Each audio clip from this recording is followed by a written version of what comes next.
Good morning, HHS. Today is Tuesday, May 28th. Coming up on today's show, we have a special PSA, finals prep, and a wrap-up of the health fair.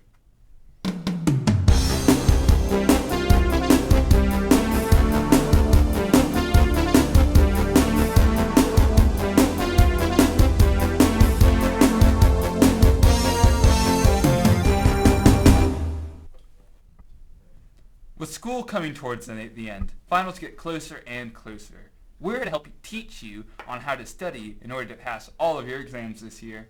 As the end of the year gets closer, finals and SOLs begin. Here's how students around the school are preparing. Every night I try to study a little bit, but most of the time I get distracted by something, either it being other homework or probably most likely Instagram or YouTube. The study tools that work for me are probably reading the notes and then rewriting them down, because I like just the visualization of writing them myself. To get a good night's sleep before your SOL, and try not to take your phone with you to bed, because it'll just cause you to stay up later and make you more tired while doing your SOL. Been doing a lot of studying and the materials that our teacher gives us, because we have a lot of different packets and stuff like that to review for, and some do like practice Q quizzes and practice SOL tests.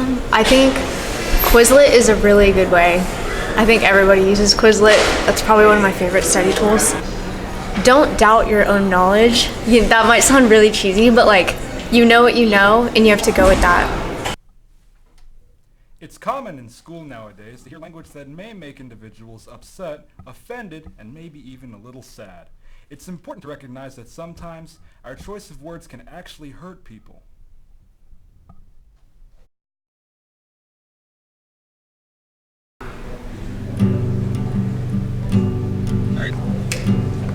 Hey, look at these shoes, man. Yo, these are the worst. Why didn't I even buy them? Yeah, they're the worst. Right? They look so gay. Yeah, right.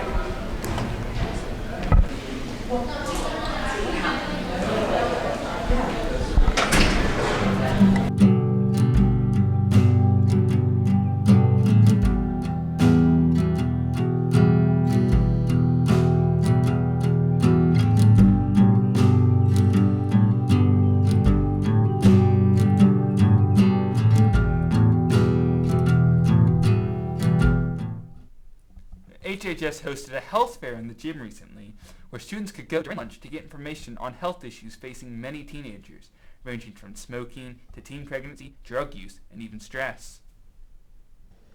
The HHS Teen Health Fair took place on April 30th of this year. I like the stand. That's the teen pregnancy prevention program, because my friend works there and I got to visit her, and so that was nice. I think that it's important so that people can get different aspects of what certain jobs are, and get to talk to people that work in that job and get some first-hand knowledge. Here's one of the health stations at the health fair. You can see the students examining and learning. I liked how many companies came out and showed the different aspects that you don't have to go to college to get a career, like Virginia Careers. To give the kids options. You can go to college or you can go into the workforce. It doesn't matter as long as you have a job. Probably the healthcare one, probably. I don't know about the other ones. So I work for the Community Services Board, which is a public mental health agency. So we do things like case management, med management, outpatient therapy, that type of mental health service.